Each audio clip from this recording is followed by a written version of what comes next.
ಏಳನೇ ಮನೆಯಲ್ಲಿ ಶುಕ್ರ ಭಗವಾನ್ ಇದ್ದಾರೆ ಅಂದರೆ ಸಂಗಾತಿ ಮುಖಾಂತರ ನಿಮಗೆ ಲಾಭ ಸಿಗ್ತಕ್ಕಂಥದ್ದು. ನಿಮ್ಮ ವೈಫ್ಗೆ ಪ್ರಮೋಷನ್ ಸಿಕ್ಕೋದು, ಜಾಬ್ ಸಿಕ್ಕೋದು, ಕಾಂಪಿಟೇಟಿವ್ ಎಕ್ಸಾಮಿನೇಷನ್ಸ್ ಬರಿತಾ ಇರ್ತಕ್ಕಂಥ ನಿಮ್ಮ ವೈಫ್ಗೆ ಸಡನ್ ಆಗಿ ಜಾಬ್ ಕನ್ಫರ್ಮ್ ಆಗ್ತಕ್ಕಂಥದ್ದು, ಕಾಂಟ್ರಾಕ್ಟ್ ಜಾಬಲ್ಲಿ ಇರ್ತಕ್ಕಂಥವ್ರಿಗೆ ಸಡನ್ ಆಗಿ ಪರ್ಮನೆಂಟ್ ಆಗ್ತಕ್ಕಂಥದ್ದು, ಒಂದು ಸ್ತ್ರೀ ಮುಖಾಂತರ ಸುಖ ಮತ್ತು ಧನಾಗಮನ ಅವಕಾಶ ಇದೆ. ಓಂ ಶ್ರೀ ಗಣೇಶಾಯ ನಮಃ. ಓಂ ಶ್ರೀ ಗುರುಭ್ಯೋ ನಮಃ. ಓಂ ಶ್ರೀ ಸರಸ್ವತೇ ನಮಃ. ಮಾತೃದೇವೋಭವ. ತತ್ವಮಸಿ ಚಾನಲ್ ಪ್ರೇಕ್ಷಕರಿಗೆ ನಿಮ್ಮ ರಾಘವನ್ ವೆಂಕಟರಾಘವನ್ ಮಾಡ್ತಕ್ಕಂಥ ನಮಸ್ಕಾರಗಳು. ಇದು ಉಡುಪಿ ನ್ಯೂಮರಾಲಜಿ ಅಂಡ್ ಅಸ್ಟ್ರಾಲಜಿ ಕಾರ್ಯಕ್ರಮ. ನಿರಂತರವಾಗಿ ನಮ್ಮನ್ನು ಅಭಿಮಾನಿಸ್ತಾ ಇರೋದಕ್ಕೆ ನಿಮ್ಮೆಲ್ಲರಿಗೂ ಮನಪೂರ್ವಕವಾಗಿ ಕೃತಜ್ಞತೆಗಳನ್ನು ತಲುಪಿಸ್ತಾ ಇದ್ದೇವೆ. ಇದು ಮಾಸ ಭವಿಷ್ಯ 2026 ಮಾರ್ಚಲ್ಲಿ ಗ್ರಹಗಳ ಫಲ ಯಾವ ಥರ ಇದೆ ಒಂದ್ಸರ್ತಿ ಕ್ವಿಕ್ಕಾಗಿ ನೋಡ್ಕೊಳ್ಳೋಣ ಬನ್ನಿ. ಮೊದಲನೇದಾಗಿ ಗುರು ಭಗವಾನರು ಮಿಥುನ ರಾಶಿಯಲ್ಲಿ ಸ್ಥಿತರಾಗಿದ್ದರೆ, ಶನಿ ಭಗವಾನರು ಮೀನ ರಾಶಿಯಲ್ಲಿ ಸ್ಥಿತರಾಗಿದ್ದಾರೆ. ಜೊತೆಗೆ ಶುಕ್ರ 2ನೇ ತಾರೀಕಿಂದ ಮಾರ್ಚ್ ತನ್ನ ಉಚ್ಚ ಸ್ಥಾನವಾಗಿರ್ತಕ್ಕಂಥ ಮೀನ ರಾಶಿಯಲ್ಲಿ ಪ್ರಯಾಣ ಮಾಡ್ತಾ ಇದ್ದಾರೆ. ಪ್ಲಸ್ ಇದರ ಜೊತೆಗೆ ರಾಹು ಭಗವಾನರು ಕುಂಭರಾಶಿಯಲ್ಲಿ ಸ್ಥಿತರಾಗಿದ್ದರೆ, ಕುಜ ಕೂಡ ಕುಂಭರಾಶಿಯಲ್ಲಿದ್ದು ಬುಧನ ಒಟ್ಟಿಗೆ ಇದ್ದಾರೆ. ರವಿ ಭಗವಾನರು 14ನೇ ತಾರೀಕು ಮೀನ ರಾಶಿಗೆ ರಾಶಿ ಪರಿವರ್ತನೆಯನ್ನು ಮಾಡ್ತಾ ಇದ್ದಾರೆ. ಉಳಿದಂಗೆ ರಾಹು ಕೇತು ಕುಂಭ ಮತ್ತು ಸಿಂಹ ರಾಶಿಯಲ್ಲಿ ಯಥಾಸ್ಥಿತಿಯಾಗಿದ್ದಾರೆ. ಇದು ಈ ವಾರದ ಗ್ರಹಗಳ ಒಂದು ಚಲನೆ.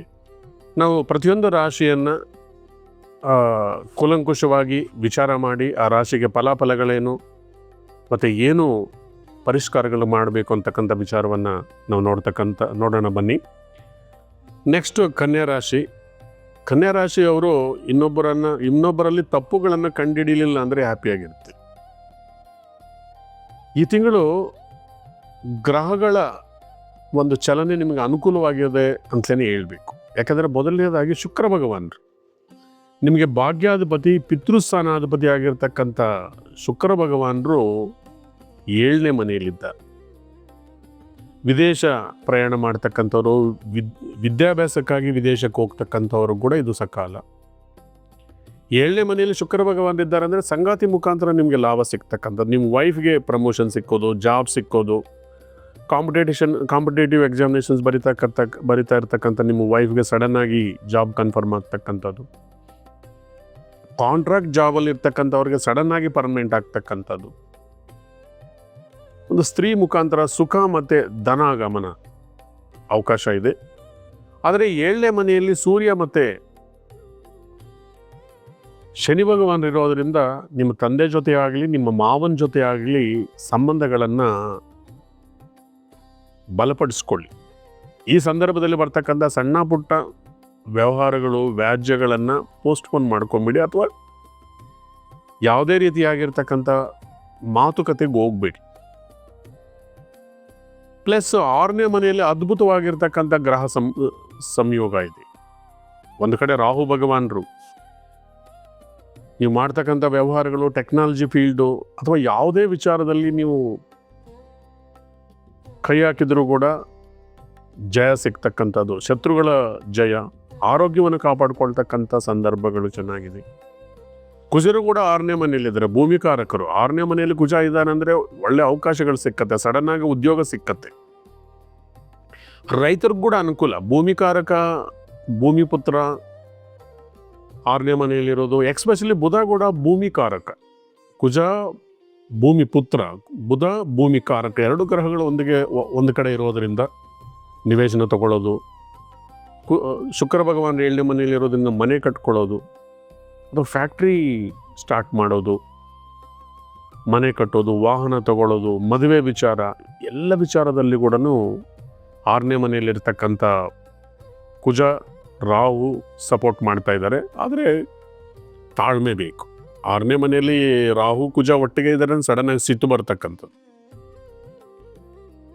ರಾಹು ಸರ್ಪಗ್ರಹ ಆಗಿರೋದ್ರಿಂದ ಕುಜ ಜೊತೆ ಇದ್ದರೆ ಸರ್ಪ ದೋಷ ಜಾಸ್ತಿಯಾಗಿ ಕೋಪ ಆವೇಶ ಬರ್ತಕ್ಕಂಥದ್ದು ಚಾನ್ಸಸ್ ಇರುತ್ತೆ. ತಾಳ್ಮೆಯಿಂದ ವ್ಯವಹಾರ ಮಾಡಿ.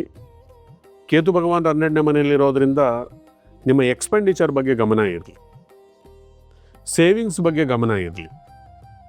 10ನೇ ಮನೆಯಲ್ಲಿರೋ ಗುರು ಭಗವಾನ್ ಹೇಳ್ತಾ ಇದ್ದಾರೆ, ನೀನು ಹಾರ್ಡ್ ವರ್ಕ್ ಮಾಡಿದ್ರೆ ಡೆಫಿನೆಟ್ ಆಗಿ ನಾನು ಜಯ ಕೊಡ್ತೀನಿ ಅಂತ. ಸ್ವಲ್ಪ ಕೆಲಸ ಕಾರ್ಯಗಳು, ಶುಭ ಕಾರ್ಯಗಳು ಸ್ವಲ್ಪ ನಿಧಾನಕ್ಕೆ ಮುಂದುವರಿಯುತ್ತೆ. ಪ್ರಯತ್ನದ ಮೇಲೆ ಪ್ರಯತ್ನ ಮಾಡೋದ್ರಿಂದ ಒಳ್ಳೆ ಜಯ ಸಿಕ್ಕತ್ತೆ. ಗುರು ಅನುಗ್ರಹಣೆಗಾಗಿ ರಾಯರನ್ನ ಆರಾಧನೆ ಮಾಡಿ. ಹಾಗೆ ನಿಮ್ಗೆ 7ನೇ ಮನೆಯಲ್ಲಿರ್ತಕ್ಕಂಥ ಶನಿ ಭಗವಾನರ ಕೃಪೆಗಾಗಿ ಕಾಳಭೈರವ ಅಯ್ಯಪ್ಪ ಸ್ವಾಮಿಯನ್ನು ಕೂಡ ಆರಾಧನೆ ಮಾಡಿದರೆ ಜಯ ನಿಂದೆ. ಈ ಕಾರ್ಯಕ್ರಮವನ್ನು ಮುಕ್ತಾಯ ಮಾಡೋಕ್ಕೆ ಮೊದಲು ಕೆಲವು ಟಿಪ್ಸನ್ನು ತಿಳ್ಕೊಳ್ಳೋಣ. ಎವರಿ ಮಂತು ಇದನ್ನು ನಾವು ಕಂಟಿನ್ಯೂ ಮಾಡ್ತಾ ಇದ್ದೀವಿ. ಇವತ್ತು ನಿಮ್ಮ ಮುಂದೆ ಒಂದು ಅದ್ಭುತವಾದಂಥ ಒಂದು ವಿಚಾರವನ್ನು ಹೇಳ್ತಾ ಇದ್ದೀನಿ. ಸ್ಕಿಪ್ ಮಾಡ್ದಿರ ನೋಡಿ. ನಮ್ಮ ಚಾನಲನ್ನು ಯಾರ್ಯಾರು ಸಬ್ಸ್ಕ್ರೈಬ್ ಮಾಡ್ಕೊಂಡಿಲ್ವೋ ದಯವಿಟ್ಟು ಸಬ್ಸ್ಕ್ರೈಬ್ ಮಾಡ್ಕೊಳ್ಳಿ. ಮೊಬೈಲ್ ಅನ್ನೋದು ಇವಾಗ ನಮ್ಮ ಜೀವನದ ಒಂದು ನಿತ್ಯವಸರವಾದಂಥ ಒಂದು ಸಾಧನವಾಗಿದೆ. ಒಂದೊತ್ತು ನಮಗೆ ಬ್ರೇಕ್ಫಾಸ್ಟ್ ಮಿಸ್ ಆಗಿದ್ರು, ಲಂಚ್ ಮಿಸ್ ಆಗಿದ್ರು, ಡಿನ್ನರ್ ಮಿಸ್ ಆಗಿದ್ರು ಪರವಾಗಿಲ್ಲ, ನಮ್ಮ ಮೊಬೈಲ್ ಮಾತ್ರ ನಮ್ಮ ಕೈಯಲ್ಲಿರಬೇಕು. ಮೊಬೈಲಿಂದಾನೇ ಎಲ್ಲ ಕೆಲಸಗಳು ನಡೀತಾ ಇದೆ. ಒಂದು ಸ್ಮಾಲ್ ಒಂದು ಇನ್ಸ್ಟ್ರೂಮೆಂಟಿಂದ ನೀವು ದೇಶ ವಿದೇಶದಲ್ಲಿ ಕೂಡ ನೀವು ಕನೆಕ್ಟ್ ಆಗ್ಬೋದು. ಇಲ್ಲಿಂದ ದೂರ ಪ್ರದೇಶಗಳನ್ನು ನೀವು ವಿಡಿಯೋ ಮುಖಾಂತರ ನೋಡ್ಬೋದು, ಆಡಿಯೋ ಮುಖಾಂತರ ಕೇಳ್ಬೋದು, ಮಾತಾಡ್ಬೋದು. ಲಕ್ಷಾಂತರ ಕೋಟ್ಯಾಂತರ ರೂಪಾಯಿ ಬಿಸ್ನೆಸ್ ಡೀಲಿಂಗ್ಸ್ ಕೂಡ ಈ ಮೊಬೈಲ್ ಸಾಧನದಿಂದ ನೀವು ಮಾಡ್ಬೋದು. ಹಾಗಾದರೆ ಇಷ್ಟೊಂದು ನಮಗೆ ಅನುಕೂಲಕರವಾಗಿರ್ತಕ್ಕಂಥ ಈ ಮೊಬೈಲು ನಮ್ಗೆ ಇನ್ಫಾರ್ಮೇಷನ್ ಕೊಡ್ತಕ್ಕಂಥದ್ದು. ಇವೇನಾದರೂ ನಿಮ್ಗೆ ಗೊತ್ತಿಲ್ಲ ವಿಚಾರಗಳಂದರೆ ಗೂಗಲ್ ಮಾಡಿದರೆ ಯು ವಿಲ್ ಗೆಟ್ ಇನ್ಫಾರ್ಮೇಷನ್. ಒಂದು ಫ್ರೆಂಡ್ಗೆ ಕ್ವಿಕ್ಕಾಗಿ ಒಂದು ಮೆಸೇಜ್ ಮಾಡಬೇಕು, ಸಾವಿರಾರು ಮೈಲುಗಳ ದೂರದಲ್ಲಿರೋರ್ಗೂ ಒಂದು ಸೆಕೆಂಡಲ್ಲಿ ಒಂದು ಮೆಸೇಜ್ ಹೋಗುತ್ತೆ, ಒಂದು ಕಾಲ್ ಹೋಗುತ್ತೆ. ಇಂಥ ಈ ಆಧುನಿಕ ಯುಗದಲ್ಲಿ ಮೊಬೈಲಿನ ಪಾತ್ರ ನಮ್ಮ ಸ್ನೇಹಿತನಿಗಿಂತ, ನಮ್ಮ ಮನೆಯಲ್ಲಿರ್ತಕ್ಕಂಥ ಸದಸ್ಯರಿಗಿಂತ ಹೆಚ್ಚಾದಂಥ ಒಂದು ಮುಖ್ಯವಾದಂಥದ್ದು ಈ ಮೊಬೈಲು. ಒಂದೇ ಮನೆಯಲ್ಲಿ ಒಟ್ಟಿಗೆ ಜನ ಇದ್ದರೂ ಕೂಡ ಆದರೆ ಎಲ್ಲರೂ ಮೊಬೈಲಲ್ಲೇ ನಿಮಗ್ನವಾಗಿರ್ತಾರೆ. ಅಂದರೆ ಈ ಮೊಬೈಲ್ ಯಾವ ಥರ ಇರಬೇಕು, ಇದನ್ನು ನಾವು ಯಾವ ಥರ ಜೋಪಾನ ಮಾಡ್ಕೋಬೇಕು, ಇದಕ್ಕೆ ಏನು ಪ್ರಿಕಾಷನ್ಸನ್ನು ನಾವು ತಗೊಳ್ಳಬೇಕು ಅನ್ನೋದನ್ನು ನಾನು ವಿವರವಾಗಿ ಹೇಳ್ತಾ ಬರ್ತೀನಿ. ಮುಖ್ಯವಾಗಿ ಮೊಬೈಲು ನೀಟಾಗಿರಬೇಕು. ಮೊಬೈಲ್ ಗ್ಲಾಸ್ ಅಥವಾ ನಿಮ್ಮ ಸ್ಕ್ರೀನ್ ಯಾವುದೇ ಕಾರಣಕ್ಕೂ ಒಡಿಬಾರ್ದು. ಅನಾದಿ ಕಾಲದಿಂದನೂ ಹಿರಿಯರು ಹೇಳ್ತಾರೆ, ಒಡೆದ ಕನ್ನಡಿ ಮನೆಯಲ್ಲಿ ಇಡಬೇಡ ಅಂತ. ಅದು ಮನಸ್ಸು ಒಡೆದಂಗೆನೆ. ನೀವು ಒಡೆದ ಸ್ಕ್ರೀನ್ ಅಥವಾ ಕನ್ನಡಿ ಮನೆಯಲ್ಲಿ ಇಟ್ಕೊಂಡಿದ್ರೆ ವ್ಯವಹಾರಗಳು ಕೂಡ ಒಡಿತಾ ಇರುತ್ತೆ. ಬಾಂಧವ್ಯಗಳು, ಸ್ನೇಹ, ಪ್ರೀತಿ ಕೂಡ ದೂರಗಳಾಗ್ತಾ ಇರ್ತವೆ. ಈ ಮೊಬೈಲ್ ಯಾವಾಗ ಒಂದು ವೇಳೆ ಸ್ಕ್ರೀನ್ ಅದು ಡ್ಯಾಮೇಜ್ ಆಗಿದ್ರೆ ಇನ್ನೊಂದು ಹೊಸ ಸ್ಕ್ರೀನ್ ಹಾಕ್ಸಿ. ಮೊಬೈಲ್ ಯಾವಾಗಲೂ ನೀಟಾಗಿರಲಿ. ಪ್ರತಿನಿತ್ಯ ನಾವು ಯಾವ ಥರ ಸ್ನಾನ ಮಾಡ್ತೀವಿ ಅದಕ್ಕೆ ಕೂಡ ಒಂದು ನಿಮ್ಮ ಮೊಬೈಲನ್ನು ಒಂದು ಬಟ್ಟೆ ತೊಗೊಂಡೆಲ್ಲ ಜೋಪಾನವಾಗಿ ಇಟ್ಕೊಳ್ಬೇಕು. ಮತ್ತು ಮೊಬೈಲ್ ಸ್ಕ್ರೀನ್ ಸೇವರಲ್ಲಿ ನಿಮ್ಗೆ ಇಷ್ಟ ಬಂದಿದ್ದೆಲ್ಲ ಇಟ್ಕೊಳ್ಳೋಕೆ ಹೋಗಬೇಡಿ. ಪ್ರತ್ಯೇಕವಾಗಿ ದೇವರ ಚಿತ್ರಗಳನ್ನು ಹಾಕ್ಕೋಬೇಡಿ. ಯಾಕಂದರೆ ನಾವು ಊಟ ಮಾಡ್ತಾ ಇರ್ತೀವಿ, ಎಡಗೈಯಲ್ಲಿ ನಾವು ಅದನ್ನು ಸ್ಕ್ರೋಲ್ ಮಾಡ್ತಾ ಇರ್ತೀವಿ, ಲೆಫ್ಟ್ ಹ್ಯಾಂಡಲ್ಲಿ ದೇವ್ರ ಫೋಟೋಗಳನ್ನು ಮುಟ್ಕೊಳ್ತಕ್ಕಂಥದ್ದು, ಮತ್ತು ಎಡಗೈಯಲ್ಲಿ ನಾವು ದೇವ್ರನ್ನ ಟಚ್ ಮಾಡ್ತಕ್ಕಂಥದ್ದು. ಮತ್ತು ನಾವು ಯಾವ ಸ್ಥಿತಿಯಲ್ಲಿ ಇರ್ತೀವೋ ಗೊತ್ತಿಲ್ಲ, ಆದರೆ ನಾವು ಆ ದೇವ್ರದ್ದು ಫೋಟೋನ ನೋಡ್ತಾ ಇರ್ತೀವಿ. ಕೆಲವರಿಗೆ ಬಾತ್ರೂಮಲ್ಲಿ ಕೂಡ ಫೋನಲ್ಲಿ ಮಾತಾಡ್ತಕ್ಕಂಥ ಅಭ್ಯಾಸ ಇರುತ್ತೆ. ಬಾತ್ರೂಮಲ್ಲಿ ಕೂಡ ಮೆಸೇಜ್ಗಳು ಕಳಿಸ್ತಾ ಇರ್ತಾರೆ. ಒಂದು ಸರ್ತಿ ನೀವು ಮೊಬೈಲನ್ನು ಆನ್ ಮಾಡಿದರೆ ದೇವ್ರು ಬಂದಾಗ ನೀವು ಬಾತ್ರೂಮಲ್ಲಿ ಆ ದೇವ್ರ ಫೋಟೋಗಳನ್ನು ಇಟ್ಕೊಳ್ಳೋದು ಎಷ್ಟು ಕರೆಕ್ಟ್ ಅಂತೀರಿ? ಇದರ ಬದಲಾಗಿ ನಿಮಗೆ ಲಕ್ಕಿ ನಂಬರು ಅಥವಾ ನಿಮಗೆ ಲಕ್ಕಿ ಇಷ್ಟವಾಗಿರ್ತಕ್ಕಂಥ ಒಂದು ಪ್ಲ್ಯಾಂಟ್ ಅಥವಾ ಪ್ರಕೃತಿಯ ಒಂದು ಚಿತ್ರವನ್ನು ನೀವು ಹಾಕ್ಕೊಳ್ಳೋದು ಒಳ್ಳೆಯದು. ಅಥವಾ ನಿಮಗೆ ಅದೃಷ್ಟಕ್ಕೆ ಒಲಿದು ಬರ್ತಕ್ಕಂಥ ಒಂದು ಬಣ್ಣದ ಚಿತ್ರವನ್ನು ಅದರಲ್ಲಿ ಹಾಕ್ಕೊಳ್ಳೋದು ಒಳ್ಳೆಯದು. ಅಥವಾ ನಿಮಗೆ ಇನ್ಸ್ಪಿರೇಷನ್ ಬರ್ತಕ್ಕಂಥ ಏನಾದರೂ ಒಂದು ಚಿತ್ರಗಳನ್ನು ಅದರಲ್ಲಿ ಹಾಕ್ಕೊಳ್ತಕ್ಕಂಥದ್ದು ಒಳ್ಳೆಯದು. ಒಂದು ವೇಳೆ ನಿಮ್ಮ ರಾಶಿಗಳು ಮೀನರಾಶಿ, ವೃಶ್ಚಿಕ ರಾಶಿ, ಕರ್ಕಾಟಕ ರಾಶಿ ಆಗಿದ್ದರೆ ಏನಾದರೂ ನೀರಿಗೆ ಸಂಬಂಧಿಸಿರ್ತಕ್ಕಂಥ ಪೋಸ್ಟರ್ಸ್ ಇರ್ತಕ್ಕಂಥ ಸ್ಕ್ರೀನ್ ಸೇವರ್ ಹಾಕ್ಕೊಳ್ಳಿ, ನಿಮ್ಗೆ ತುಂಬ ಸಹಾಯ ಆಗುತ್ತೆ.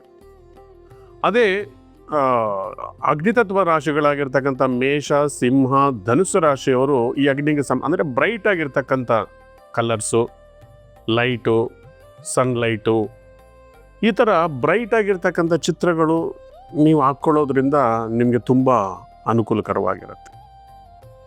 ಹಾಗೆ ಭೂತತ್ವದ ರಾಶಿಗಳಾಗಿರ್ತಕ್ಕಂಥ ಕನ್ಯಾ, ವೃಷಭ, ಮತ್ತು ಮಕರ. ಈ ರಾಶಿಯವರಿಗೆ ಭೂಮಿಗೆ ಸಂಬಂಧಿಸಿರ್ತಕ್ಕಂಥದ್ದು.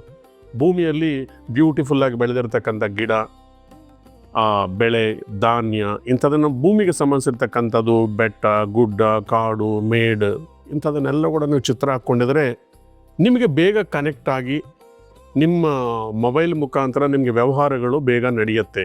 ಮತ್ತು ಪ್ರೀತಿ ಬಾಂಧವ್ಯಗಳು ಕೂಡ ಉತ್ತೇಜನಗೊಳಿಸುತ್ತೆ. ಮತ್ತು ವಾಯುತತ್ವದ ರಾಶಿಗಳಾಗಿರ್ತಕ್ಕಂಥ ತುಲ, ಅಗೈನ್ ಮಿಥುನ ಮತ್ತು ಕುಂಭ ರಾಶಿಯವರು ಇದನ್ನು ಗಾಳಿಗೆ ಸಂಬಂಧಿಸಿರ್ತಕ್ಕಂಥದ್ದು, ಸ್ಪೇಸು, ಆಕಾಶದಲ್ಲಿ ಇರ್ತಕ್ಕಂಥ ಚಿತ್ರಗಳು, ಮೋಡಗಳು. ಯಾಕಂದರೆ ಮೋಡಗಳು ಕೂಡ ಗಾಳಿಯಲ್ಲಿ ಚಲಿಸ್ತಾ ಇರ್ತವೆ. ಇದು ವಾಯುತತ್ವ ಆಗಿರೋದ್ರಿಂದ ಮೋಡಗಳ ಚಿತ್ರಗಳನ್ನು ಹಾಕ್ಕೊಳ್ತಕ್ಕಂಥದ್ದು, ಆ ಮೋಡಗಳಲ್ಲಿ ಇರ್ತಕ್ಕಂಥ ಆ ಚಂದಮಾಮನನ್ನು ಇರೋ ಫೋಟೋನ ನೀವು ಮೊಬೈಲಲ್ಲಿ ಕ್ಲಿಸ್ಕೊಳ್ಳೋದ್ರಿಂದ, ಆ ಸ್ಕ್ರೀನ್ ಸೇವರ್ ಹಾಕ್ಕೊಳ್ಳೋದ್ರಿಂದ ನೀವು ಬೇಗ ಕನೆಕ್ಟ್ ಆಗಿ ನಿಮಗೆ ಒಳ್ಳೆ ಮೂಡ್ ಕೂಡ ಬಂದು ಆವತ್ತಿನ ಕೆಲಸ ಕಾರ್ಯಗಳು ಬೇಗ ನಿಮಗೆ ಆಗೋದಕ್ಕೆ ಒಳ್ಳೆಯದಾಗತ್ತೆ. ಹೀಗೆ ಸ್ಕ್ರೀನ್ ಸೇವರನ್ನು ಬಳಸ್ತಕ್ಕಂಥದ್ದು. ಮತ್ತು ಯಾವಾಗಲೂ ಕೂಡ ಮೊಬೈಲಲ್ಲಿ ಮಾತಾಡುವಾಗಲೂ ಕೂಡ ನಿಮ್ಮ ಮುಖದಲ್ಲಿ ಸ್ಮೈಲ್ ಇರಬೇಕು. ಸಾಕಷ್ಟು ಜನ ಏನಂದರೆ ಎದುರು ಬದುರು ಬಂದಾಗಲೇ ಸ್ಮೈಲ್ ಕೊಡ್ತಾ ಇರ್ತಾರೆ. ಆದರೆ ನಿಮ್ಮ ಬಾಂಧವ್ಯಗಳನ್ನು ಕನೆಕ್ಟ್ ಮಾಡ್ತಾ ಇರೋದ್ರಿಂದ, ಹಾರ್ಟ್ ಟು ಹಾರ್ಟ್ ಕನೆಕ್ಷನ್ಸು, ಮನಸ್ಸಿನಿಂದ ಮನಸ್ಸಿಗೆ ಕನೆಕ್ಷನ್ ಕೊಡೋದಾಗಿರೋದ್ರಿಂದ, ಫೋನಲ್ಲಿ ಮಾತಾಡುವಾಗಲೂ ಕೂಡ ನೀವು ಸ್ಮೈಲ್ ಕೊಡೋದ್ರಿಂದ ಅದು ಎದುರುಗಡೆ ವ್ಯಕ್ತಿಗೆ ಆ ಭಾವನೆಗಳು ಕೂಡ ಆ ತರಂಗಗಳ ಮುಖಾಂತರ ಹೋಗುತ್ತೆ. ಯಾವಾಗಲೂ ಕೂಡ ಮೊಬೈಲನ್ನು ಉಪಯೋಗಿಸ್ಕೊಳ್ಳುವಾಗ ನಿಮಗೆ ದಿನನಿತ್ಯದ ವ್ಯವಹಾರಗಳಿಗೆ ಹೊರತಾಗಿ ಬೇರೆ ನಿಮಗೆ ಹಾನಿ ಆಗ್ತಕ್ಕಂಥ ಮೆಸೇಜ್ಗಳನ್ನು ಕಳಿಸೋದು ಅಥವಾ ಬೇಡದೇ ಇರತಕ್ಕಂಥ ನೀವು ನೋಡೋದ್ರಿಂದ ಕೂಡ ನಿಮ್ಮ ಮೇಲೆ ನೆಗೆಟಿವ್ ಇಂಪ್ಯಾಕ್ಟನ್ನು ಮಾಡುತ್ತೆ. ಯಾಕಂದರೆ ಪದೇ ಪದೇ ನಾವು ಆ ನೆಗೆಟಿವ್ ಚಿತ್ರಗಳನ್ನು ನೋಡೋದ್ರಿಂದನೋ ಅಥವಾ ನಾವು ಬೇಡದೇ ಇರೋದನ್ನು ಕಾಲಹರಣ ಮಾಡೋದರಿಂದ ನಮ್ಮ ಮೇಲೆ ಅದೇ ರೀತಿಯಾದಂಥ ಒಂದು ಪರಿಣಾಮ ಬೀರಿ ನಮಗೆ ನೆಗೆಟಿವ್ ರಿಸಲ್ಟ್ಸ್ ಕೂಡ ಬರೋದಕ್ಕೆ ಸಾಧ್ಯ ಆಗುತ್ತೆ. ಯಾವಾಗಲೂ ಕೂಡ ಮೊಬೈಲಲ್ಲಿ ಮಾತಾಡುವಾಗ ಶಿಸ್ತುಬದ್ಧವಾಗಿ ಮಾತಾಡ್ತಕ್ಕಂಥದ್ದು, ಗೌರವವಾಗಿ ಮಾತಾಡ್ತಕ್ಕಂಥದ್ದು, ಇನ್ನೊಬ್ಬರ ಮನಸ್ಸಿಗೆ ಟಚ್ ಆಗೋ ಥರ ಮಾತಾಡೋದು, ಆ ಒಂದು ಕಲೆಗಳನ್ನು ಕೂಡ ನೀವು ಪ್ರಾಕ್ಟೀಸ್ ಮಾಡ್ಕೊಳ್ಳಿ. ನಿಮ್ಮ ಮೊಬೈಲನ್ನು ಸಾಧ್ಯವಿದಷ್ಟು ಒಡೆದಿರತಕ್ಕಂಥ ಮೊಬೈಲ್ಗಳನ್ನು ಯೂಸ್ ಮಾಡಬೇಡಿ. ಬೇಡದೇ ಇರೋರು ಮೆಸೇಜ್ಗಳನ್ನು ಕಳಿಸೋದು, ಇದರಿಂದ ಕೂಡ ನಿಮಗೆ ನೆಗೆಟಿವ್ ಇಂಪ್ಯಾಕ್ಟ್ ಆಗುತ್ತೆ. ನೀವು ಯಾರಿಗೋ ಒಂದು ಪೋಸ್ಟ್ ಹಾಕ್ತೀರಿ, ನೆಗೆಟಿವ್ ಪೋಸ್ಟ್, 1000 ಜನ ಬೈಕೊಳ್ತಾರೆ, ಇವನಿಗೇನು ತಲೆ ಇದೆಯಲ್ಲೋ, ಇವನು ಯಾಕೆ ಈ ಥರ ಮಾಡ್ತಾ ಇದ್ದಾನೆ ಅಂತ. ಅದೆಲ್ಲ ಕೂಡ ನೆಗೆಟಿವ್ ಬರುತ್ತೆ. ಒಂದು ವೇಳೆ ನೀವು ಪಾಸಿಟಿವ್ ಮೆಸೇಜ್ ಕೊಟ್ಟು ನಿಮ್ಮ ಶತ್ರುಗಳು ಆ ಥರ ಬೈಕೊಂಡಿದ್ರೆ ಅದ್ರ ಮೇಲೆ ನಿಮಗೇನೂ ಆಗೋದಿಲ್ಲ. ಆದರೆ ನಾವು ಇನ್ನೊಬ್ಬರನ್ನು ದಿಕ್ಕು ತಪ್ಪಿಸ್ತಕ್ಕಂಥ ಮೆಸೇಜಸ್ ಕೊಡ್ತಕ್ಕಂಥದ್ದು, ಅದನ್ನು ದುರ್ಬಳಕೆ ಮಾಡಿಕೊಳ್ಳೋದು ಕೂಡ ಮಾಡೋದರಿಂದ ನಾವು ರಾಹುವಿನ ಪ್ರಭಾವಕ್ಕೆ ಒಳಗಾಗ್ತೀವಿ. ನಾವು ಬಾತ್ರೂಮಲ್ಲಿ ಮೊಬೈಲ್ ಯೂಸ್ ಮಾಡೋದರಿಂದ ರಾಹುವಿನ ನೆಗೆಟಿವ್ ಅನ್ನೋದು ನಮ್ಮ ಮೇಲೆ ಪರಿಣಾಮ ಬೀರುತ್ತೆ. ಸೊ ಅದರಿಂದ ಮತ್ತು ಆ ತರಂಗಗಳು ಕೂಡ ಪದೇ ಪದೇ ನಾವು ಹತ್ರದಲ್ಲಿ ಇಟ್ಕೊಳ್ಳೋದು ಮತ್ತು ಪಾಕೆಟಲ್ಲಿ ಇಟ್ಕೊಳ್ಳೋದ್ರಿಂದ ಕೂಡ ಆ ತರಂಗಗಳಿಂದ ನಮ್ಮ ಬಾಡಿಯಲ್ಲಿ ಬ್ಲಡ್ ವೇರಿಯೇಷನ್ಸ್ ನಡೀತಾ ಇರುತ್ತೆ. ಸಾಧ್ಯವಿದ್ದಷ್ಟು ಕೂಡ ಮೊಬೈಲನ್ನು ಮಲ್ಕೊಳ್ಳುವಾಗ ದೂರದಲ್ಲಿಟ್ಟು ಮಲ್ಕೊಳ್ಳೋದು, ಈ ಥರ ಕೆಲವು ಶಿಸ್ತುಗಳನ್ನು ನೀವು ಕಲ್ತ್ಕೊಂಡಿದ್ರೆ ಒಳ್ಳೆಯದು. ಇನ್ನೂ ಸಾಕಷ್ಟು ಇನ್ಫಾರ್ಮೇಷನ್ಸ್ಗೆ ನೀವು ಗೂಗಲ್ ಮಾಡಿದರೆ ಸಾಕಷ್ಟು ಇನ್ಫಾರ್ಮೇಷನ್ಸ್ ಸಿಗತ್ತೆ ನಿಮಗೆ. ನಿರಂತರವಾಗಿ ನಮ್ಮ ಚಾನಲನ್ನು ವೀಕ್ಷಣೆ ಮಾಡ್ತಾ ಇರಿ. ಯಾರ್ಯಾರು ಸಬ್ಸ್ಕ್ರೈಬ್ ಮಾಡ್ಕೊಂಡಿಲ್ವೋ ದಯವಿಟ್ಟು ಸಬ್ಸ್ಕ್ರೈಬ್ ಮಾಡಿಕೊಳ್ಳಿ.